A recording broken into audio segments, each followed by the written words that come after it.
Today we're going to talk about developmental plasticity and reaction norms, and in the process we are going to complete our assemblage of all of the tools we need to understand microevolution, at least as a first sketch.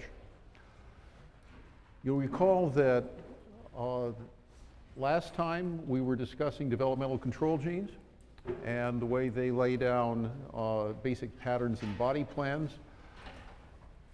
They provide insight into the deep history of developmental constraint and phylogenetic constraint. And they also set up patterns that then interact during the course of development of individual organisms, interact with the environment to determine what the phenotype actually looks like. The main thing that I'll be talking about today is the concept of a reaction norm. And in so doing, I would like to fundamentally alter the way that you probably think about organisms. I want you to think about organisms, or about genomes at least, as having the potential to produce many different things. And the actual thing that is realized depends upon the particular environments encountered, the particular history of that individual organism, and this can have profound effects on the way it looks, the way it behaves, and how long it lives. So this completes our basic understanding of all of the fundamental processes that are operating in microevolution. And after this point, we're going to go on to discuss major features of phenotypes. And on Monday, we'll discuss the evolution of sex. And we'll go on to discuss things like life history evolution, sex allocations, and genetic conflict, all of those sorts of things. So today, I'm going to define a reaction norm. I'll tell you where it fits in the evolutionary process, where it came from, how it interacts with genetics, how you can actually visualize the simultaneous effects of genes and environment by making reaction norm plots. That's an important thing. There's been a long controversy in our general culture about nature versus nurture. Today I'm giving you the tool to take that issue apart and understand it rigorously. You will end up seeing that all aspects of all organisms are determined both by genes and by environment, and there are clear ways to think about it.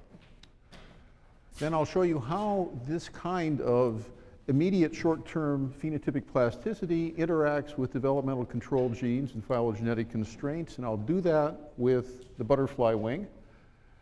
And we will see at the end that, in fact, biology is, it's not surprising, biology is complexly organic in a very deep way, and we can see that in the butterfly wing example. So, this is what a reaction norm is, okay? It's a property of a genotype. One can also define reaction norms for larger collections of things. You can define a reaction norm for a family, for example. All the sibs in a family might share a certain component of their reaction to the environment. But strictly speaking, a reaction norm is just the property of a single genotype. So what it does is describe the set of phenotypes into which one genotype can be mapped as the environment varies. So in the simplest case, you have one trait and you have one environmental variable, and this is the way that that genotype, one genotype, would react to this one environmental variable. Now, organisms have lots of traits, and there are lots of environmental variables. And so you can immediately see that this simple picture can be generalized into an n-dimensional reaction surface. It can get very complex. I mean, if we're not just dealing about temperature, but say food, population density, presence or absence of members of the other sex, many things. And we think about that happening over the whole course of the organism's life. You can generate quite a complex reaction surface. So each genotype has the potential to end up anywhere along this reaction surface depending upon the environmental history. So the study of reaction norms is intended to make that process explicit. Now, where does it fit? In the last lecture, I gave you one slide that had on it, this is what ecology and behavior do, this is what genetics does, this is what development does in evolution. I am now repeating that slide, that basic message, in a diagrammatic context, okay? So we can think of the evolutionary process basically as being a cycle that moves between genotype space and phenotype space. So this is one generation, this is another generation. And reaction norms develop at the stage where the genotypes that are present in the just fertilized zygote are being translated into the phenotypes of the adults.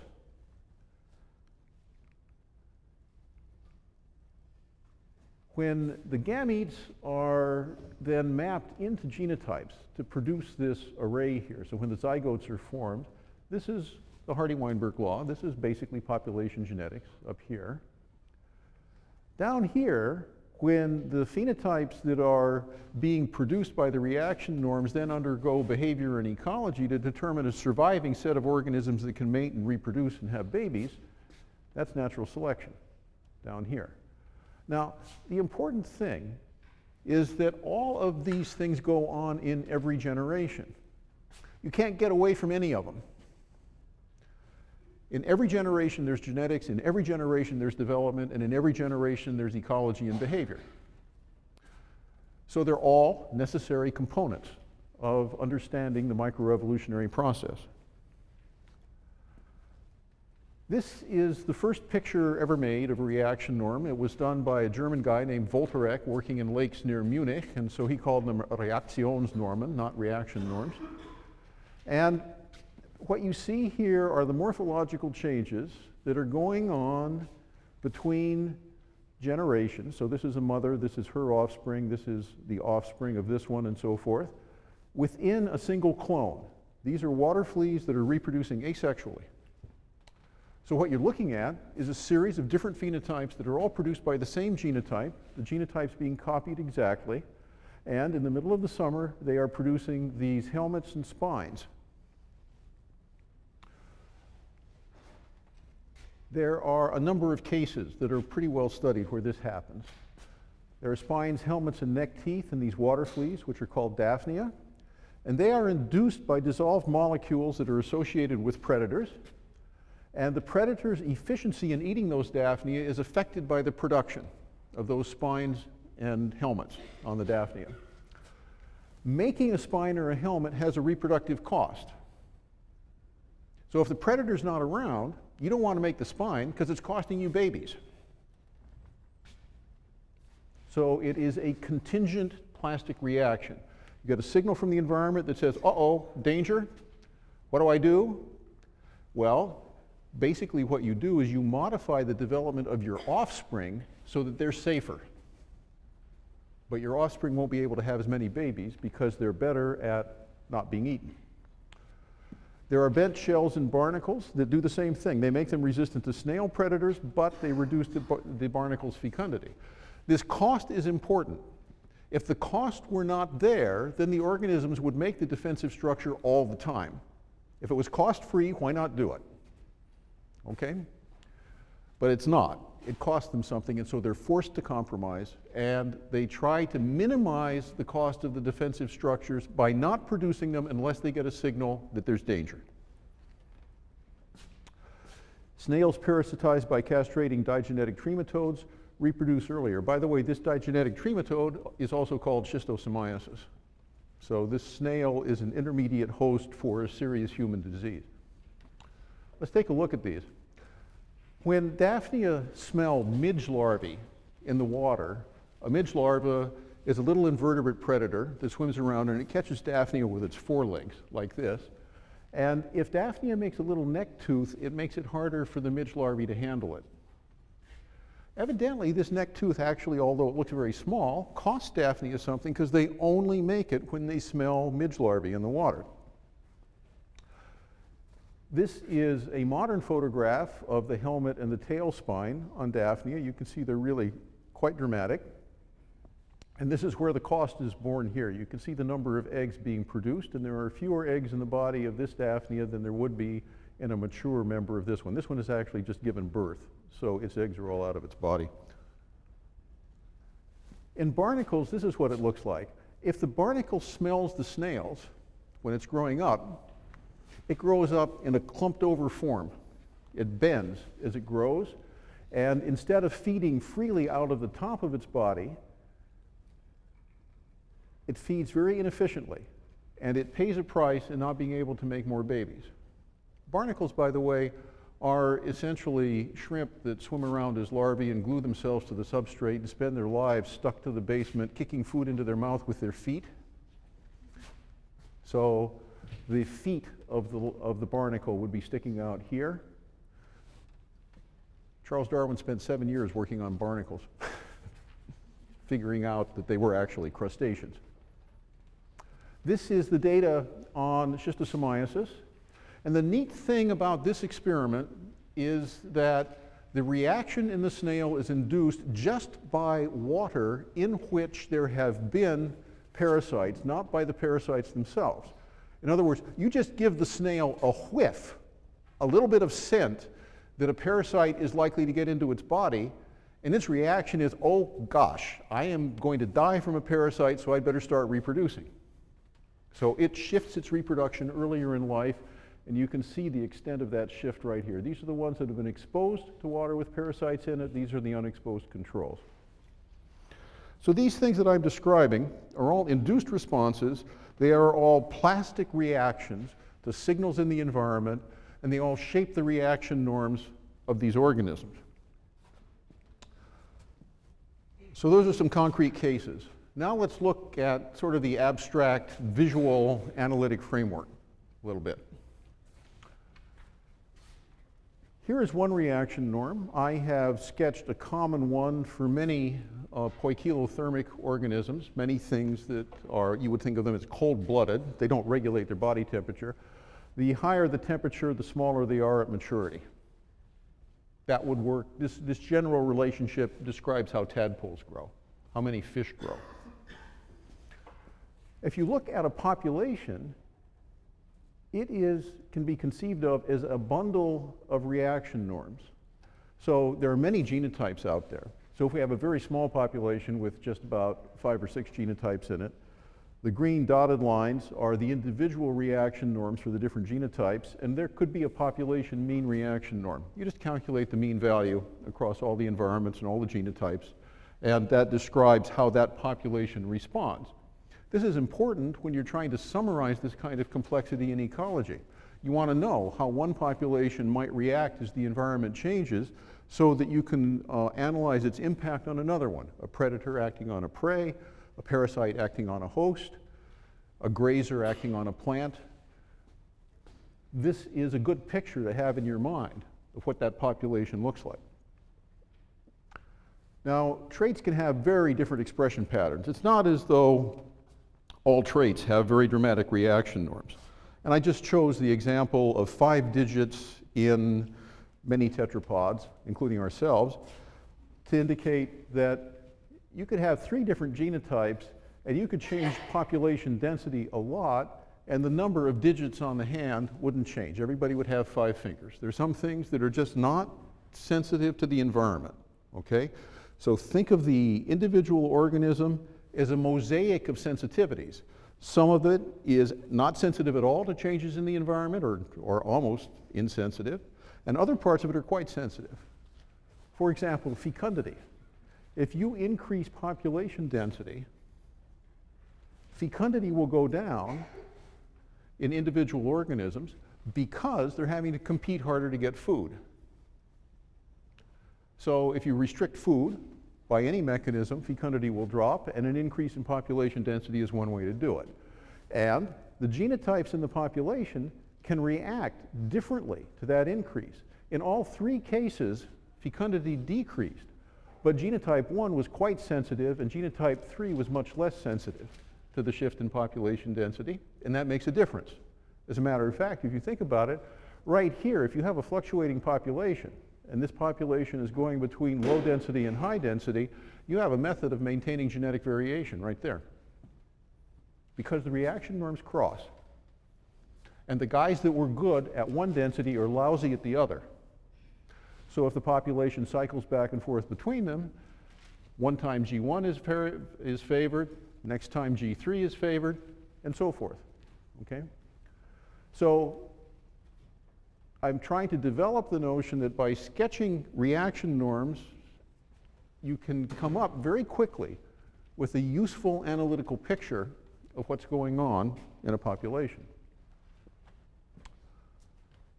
For example, if you have this sort of a reaction norm pattern for 4 genotypes and you select upward here, you're going to lead to no response over here at all because they all happen to converge at this point. So selection here doesn't make any difference to what you observe in this part of the environment. But in this case, the crossing reaction norm case that we had in the last picture with fecundity, if you select upward in this environment, you're going to have a downward response here.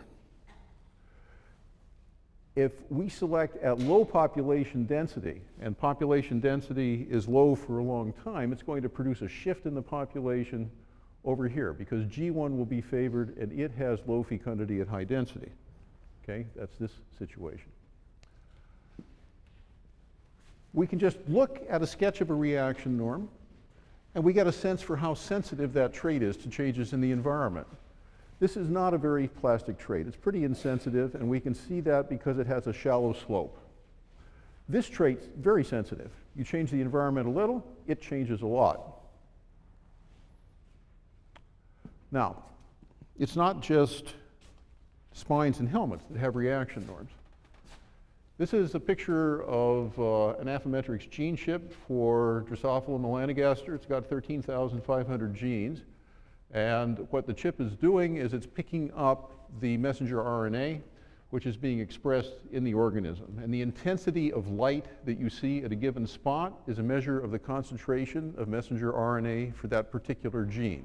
So in one picture, you have a summary view of the output of the entire genome, okay? These things have reaction norms. I put this in for Andrea, okay? Andrea just wrote a paper about this. So these things have reaction norms. If I gave you Drosophila and I exposed them to high temperature and low temperature and you extracted their mRNA and you ran them out on a gene chip and you compared the two patterns, you would see big differences in the patterns of all of those light spots. And if you did that carefully, you would be able to draw the reactions of the expression patterns for all the 13,500 genes in the genome. So these concepts are general. They're not limited to morphology. They apply to any aspect of the phenotype, and this is now a very popular way to measure phenotypes. Okay? There are lots of things like gene chips out there. How many people in the audience know or have heard of gene chips or other methods of measuring outputs? You're not quite densely scattered enough to have you turn to everyone around you and explain what they are. If I had about twice the density, I could just stop talking and have you all explain to each other what a gene chip is. Okay? We can leave that for a later date. Suffice it to say that in modern molecular technology, these things, which are now just about 10 years old, a little over 10 years old, are methods of looking at the expression of all the genes in the genome all at once. And they too have reaction norms. So to sum up on reaction norms, a reaction norm is a description of how genes are mapped into the phenotype as a function of the environment. They are properties of genotypes. So if you really want a proper, rigorous way of measuring a reaction norm, you have to be able to clone the organism so you can get the same genotype replicated and then tested in different environments. If you wanted to do that for humans, what kind of data would you use?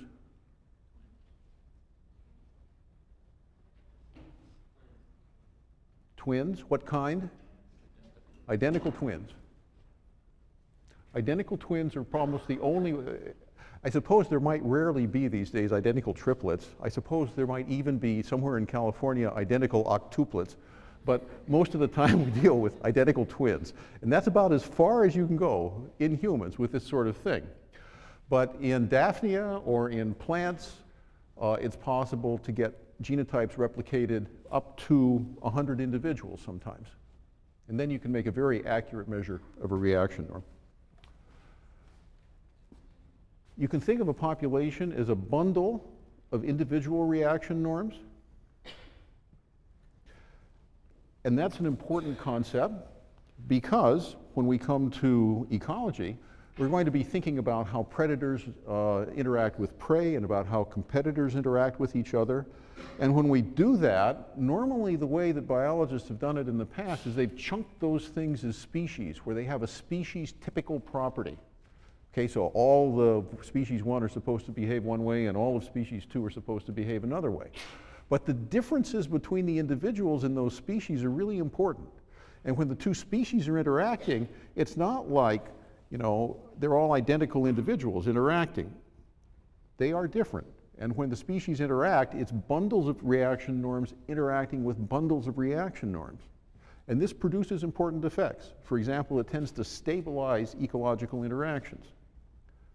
So remember that for, say, about 6 or 8 weeks down the line, when we get to ecology, this property of populations has important consequences. There's a real easy way to talk about the sensitivity of phenotypes to the environment. You just make a reaction norm plot and look at the slope. If the slope is steep, those organisms are very sensitive to changes in environment. If it's flat, they are not. And in terms of the kinds of intellectual tools that one might pick up in the course of a liberal arts education in order to deal in later life with the claims of people who want to talk about the evolution of IQ or racial differences or lots of stuff that involves assumptions about genetic determination. Reaction norms are useful because they visually describe the contributions of genes and environment to the phenotype. And for example, I will put up a speculative plot just to illustrate the potential social significance of what I'm talking about. If, for example, I put IQ up here and I put family annual income down here, already we're in trouble, right? We're not being politically correct anymore. And then I do this. Basically what I'm saying is that if I took human identical twins and I raised one here and the other one here, I could get that, okay?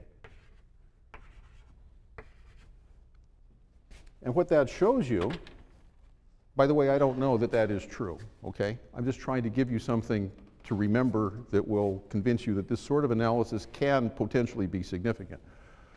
What that shows you basically is that people might appear to be real smart in one environment and stupid in another compared to the other ones in the population. And that these things are context dependent.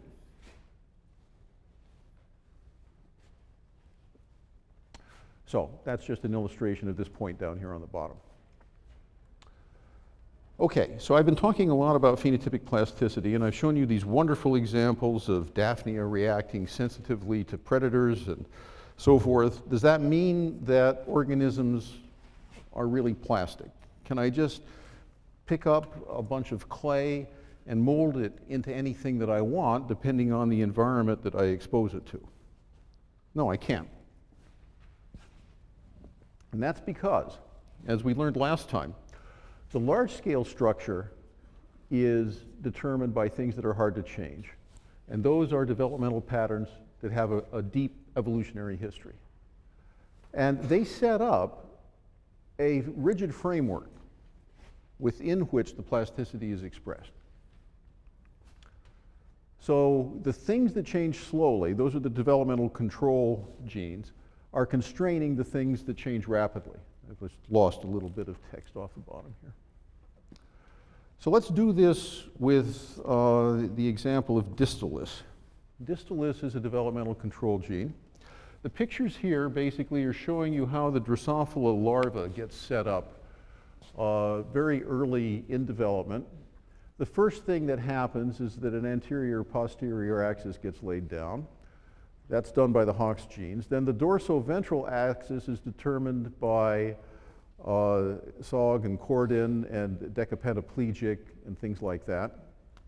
Then after the basic axes of the organisms are laid down and segments are formed, other things turn on that determine whether you'll be dealing with a head, a gut, or a tail. Interestingly, the name for the gene that induces heart formation is Tin Man from The Wizard of Oz, who didn't have a heart. Okay? So they give neat names to some of these things. And what we're worried about today is this gene here, distalis, which determines body wall outgrowth. Remember, last time I also showed you that picture of PAX6. That's the gene that induces eye formation. But today we're going to talk about distalis.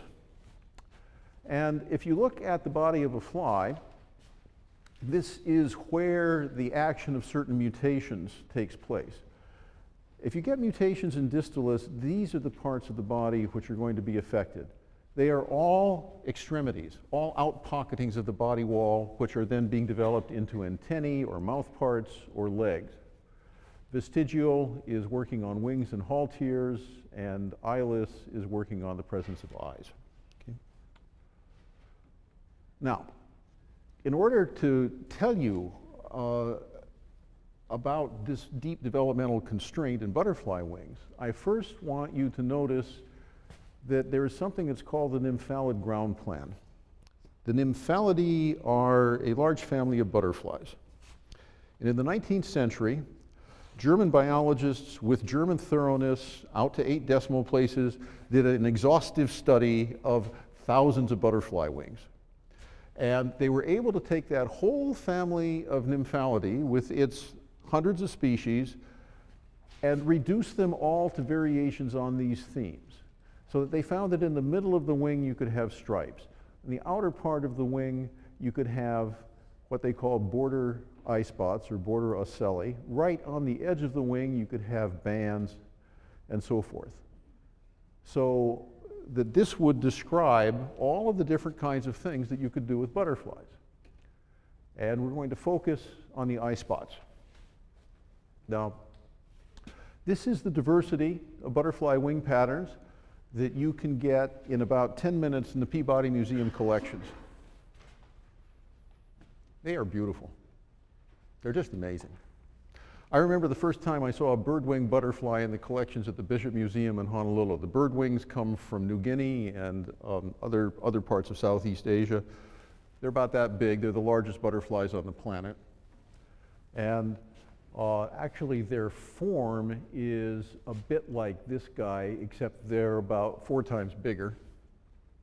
And you can see that simply by varying the location where colors are expressed and by varying the size of the different elements, you generate a huge number of patterns. You can even use them to write numbers on wings. Evolution has written numbers on the black back wing of this particular butterfly. This is an 89 butterfly. The model system in which this is best studied is in a butterfly called Bicyclus. And it has been worked on by Paul Brakefield in Leiden and Sean Carroll in Madison, Wisconsin, and Antonio Montero in our department, and a number of other people, Vern French in Edinburgh. And Bicyclus has a number of neat features. One of them is that it is developmentally plastic.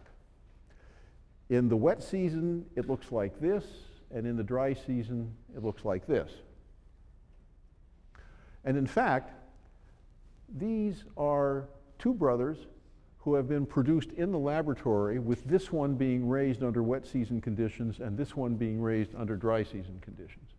So one genotype can elicit a range of phenotypes, and you can see that in the process, the eye spots change considerably in their size and intensity.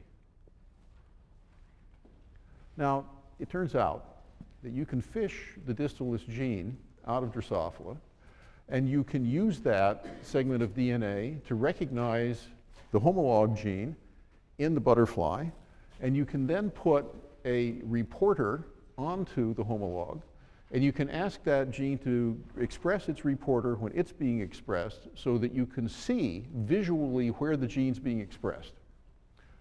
When that's done, you can see that every place that an eye spot is going to form in the adult wing, you can see the gene being expressed in the wing disc, in the developing pupa. The way that butterflies and flies and other holometabolous insects develop is that after the caterpillar or the larva has fed for a while, and it's starting to form its pupa, the cells reorganize in the pupa into structures that are going to be parts of the adult.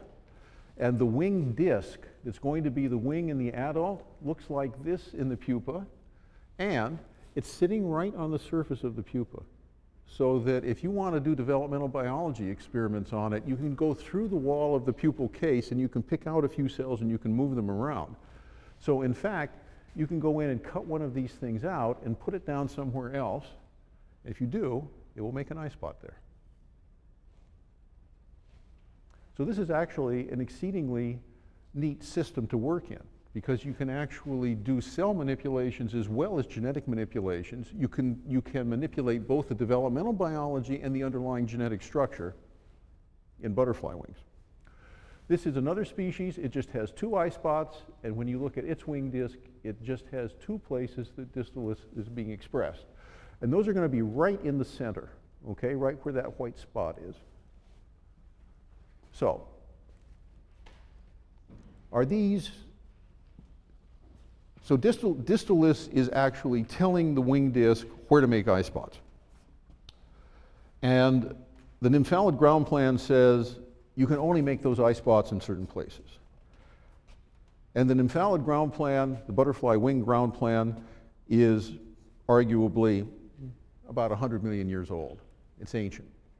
So does that mean that you can't change the eye spots? No, it doesn't. Almost everything about the eye spots has a reaction norm except their location and number. Within a given species, you're always going to get the same number, and they're always going to be in the same place. But whether they're big or so small that you can't even see them depends on the environment in which they're expressed. So if you raise a whole bunch of families and you compare the siblings across families to make reaction norms, you can see that the diameter of the white part of the spot and the diameter of the black part of the spot changes as you go from low to high temperature. You have low temperatures in the dry season and high temperatures in the wet season, and that shifts the reaction norms on the butterfly wing. Well, I'm a sucker for analogies, and analogies are dangerous. You might think that the eye spot was a vase. And into that vase, you're going to stick a bundle of reaction norms.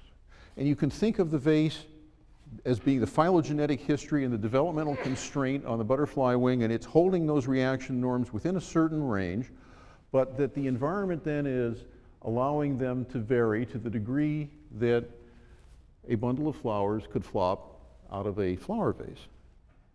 Well, it turns out, I'm sorry for this. This is something that I checked this morning and it wasn't going on. At any rate, I'll read this out for you. Can we think of macroevolution as having constructed a vase within which the reaction norms sit? And the answer is no. The answer is no, because some of the genes that are controlling the shape and the position of the eye spots, so things like distillace, are also involved in determining the slopes and the shapes of the reaction norms. These 2 things are genetically entangled. And their entanglement is a case of the same gene having 2 different functions at different times in development. And natural selection will operate on it throughout the life cycle. So it's not as though there are some things that are constraints that are not being changed, and there are other things that are genes that are sort of tweaking the constraints a little bit. In fact, the same genes are involved in producing both things. So if we want to shift the slope of the reaction norm by selecting on phenotypic plasticity in bicyclists, we are going to be selecting on genes that are also determining the location and number of eye spots. If you think this kind of stuff is nice, you can go and look on the web on these sorts of websites. Antonia works on butterfly wing patterns. Gunter works on the tetrapod limb, and with Vinnie Lynch, he has recently been looking into the origin of the mammalian female reproductive tract. So they have been comparing things like duck-billed platypuses and spiny echidnas, which are mammals that lay eggs, with kangaroos and eutherians, which are mice and lions and things like us, and discovering where it is that the mammalian female reproductive tract actually came from. It turns out that the Hox genes are involved in that, and that it's another one of these stories of gene duplication making the development of new structures possible. Rick Prum, who's our department chair and works in the Peabody Museum, is one of the world experts on feathers and on the fact that dinosaurs had feathers. And if you're interested in working with Rick, you can certainly drop in. And he's a very friendly guy and would be happy to show you what he knows about feathers. So this is an active area, and it produces a lot of fascinating research.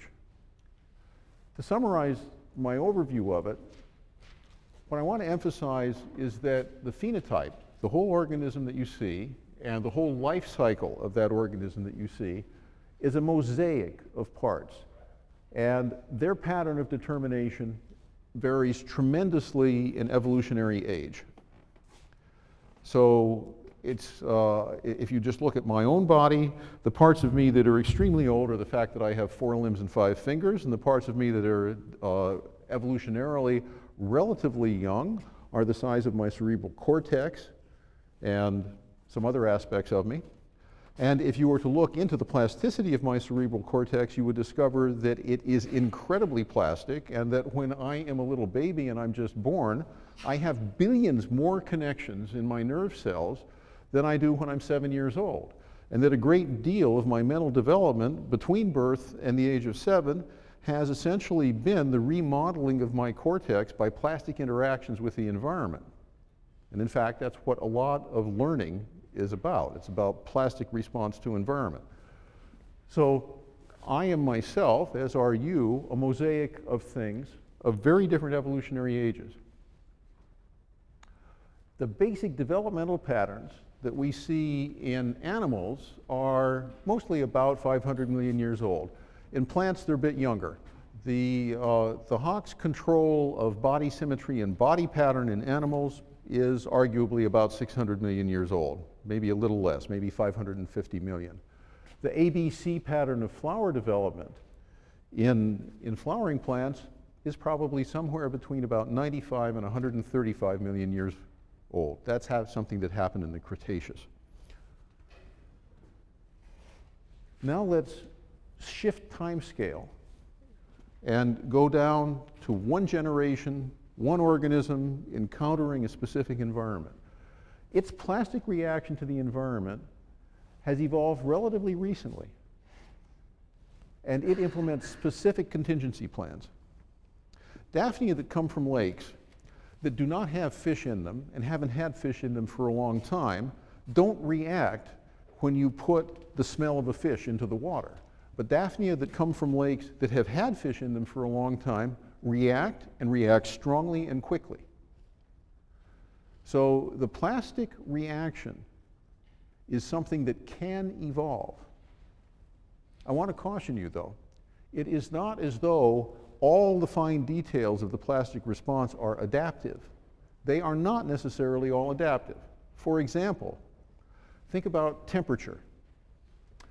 If we are studying the plastic reactions of organisms to temperature, it may very well be that things that live in the Arctic have a different reaction norm than things that live in the tropics because they've encountered a different temperature regime, and that that's an evolved reaction.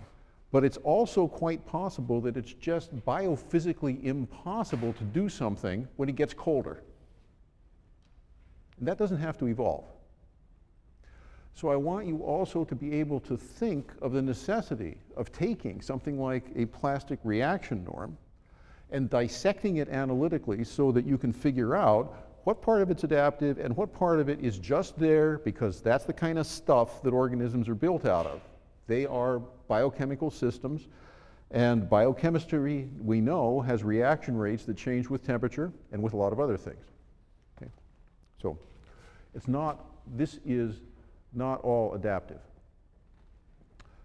The thing you actually see, the organism you analyze, is just one point on a multidimensional reaction surface. It could have been a lot of other things, and all those other things that it could have been are important when we think about evolutionary ecology, when we think about population dynamics, when we think about interactions between hosts and parasites, because they represent all those other potential interactions that could be going on in other circumstances.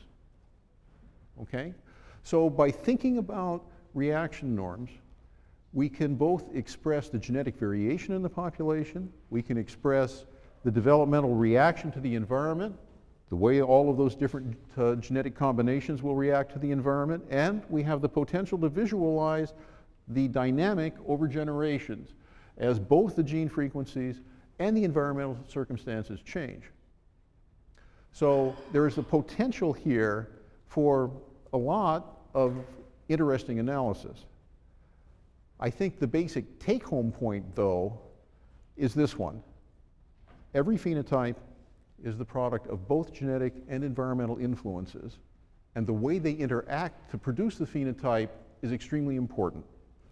So it is almost never the case that you can claim that only nature or only nurture accounts for what you see in organisms.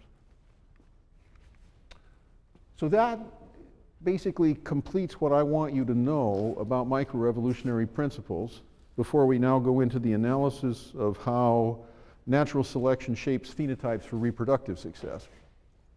And I'm going to use all these concepts. For example, when we get to the evolution of age at maturity, I'm going to talk about reaction norms for age at maturity in human females and in fish and in mammoths. So I want you to remember these elements, and I also want you to remember as we go forward that everything that you see in organisms has an evolutionary history.